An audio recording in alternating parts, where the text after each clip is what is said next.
Hello and welcome to ChatGenie. If you're a ChatGenie merchant using a Shopify custom app and you find yourself struggling to recall where you saved your admin API access token, or if you're unable to view and copy it anymore due to Shopify's Reveal Token Once feature, we're here to assist you. Let's get started.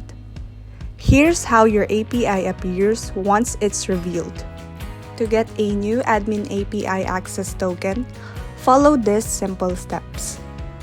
If the custom app is connected to other applications, it is better to create a new custom app to avoid any issues in the connected applications.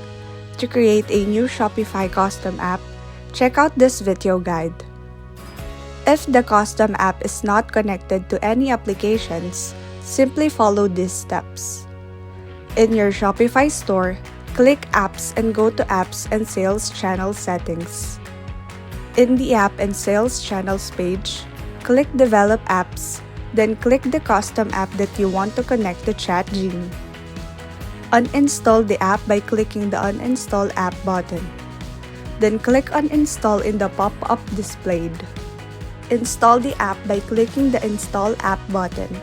Then click Install in the pop-up displayed.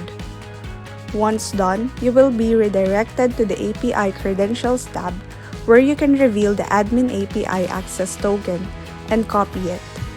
Please note that this token can only be copied once. Make sure to save it to a different file for future use. If you need any assistance or have any concerns, don't hesitate to contact our support team. Stay informed by checking our website frequently and following us at chatgenie.ph for the latest updates and discussions.